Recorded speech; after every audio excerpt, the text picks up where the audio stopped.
जम्मू कश्मीर और हरियाणा की राजनीति के हिसाब से देखा जाए तो आज दोनों ही राज्यों के लिए एक बहुत ही महत्वपूर्ण दिन है, क्योंकि हाल ही में दोनों राज्यों में चुनाव करवाए गए थे और आज दोनों राज्यों के लिए चुनाव नतीजे सामने आ रहे हैं। आपको बता दें कि जम्मू कश्मीर में ये चुनाव अगस्त 2019 के बाद पहला चुनाव है, जब राज्य को केंद्र शासित प्रदेश बनाया गया था और अनुच्छेद 370 को समाप्त कर दिया गया था।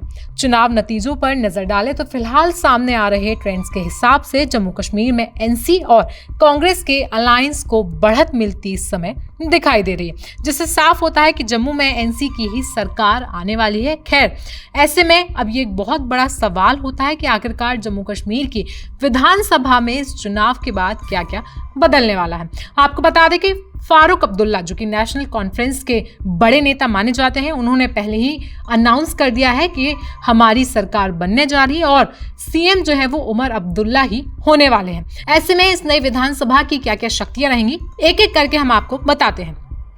नई विधानसभा की शक्तियां। जम्मू कश्मीर पुनर्गठन अधिनियम 2019 के तहत नए विधानसभा को केंद्र शासित प्रदेश के लिए बनाया गया है। विधानसभा को राज्य सूची में उल्लेखित विषयों पर कानून बनाने की शक्ति होगी। विधानसभा को अपने सदस्यों का चुनाव करने की भी शक्ति होगी। विधानसभा से जो भी कानून बनेगा उसे केंद्र सरकार की अनुमति लेना आवश्यक होगा। विधानसभा को अपने अध्यक्ष और उपाध्यक्ष का चुनाव करने की भी शक्ति होगी।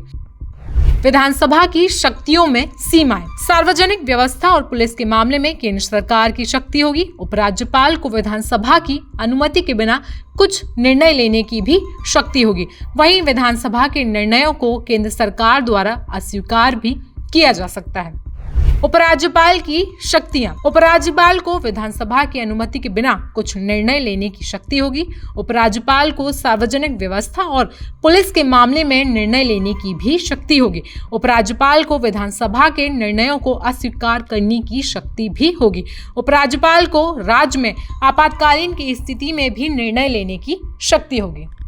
वहीं चुनाव के परिणामों पर अगर नजर डालें तो जम्मू कश्मीर विधानसभा चुनाव के परिणाम नए विधानसभा की शक्तियों और सीमाओं को निर्धारित करेंगे। चुनाव के परिणाम राज्य के भविष्य के लिए बहुत ही ज्यादा महत्वपूर्ण होंगे। चुनाव के परिणाम राज्य की शक्ति और विकास के लिए एक नई दिशा तय करने वाले होंगे।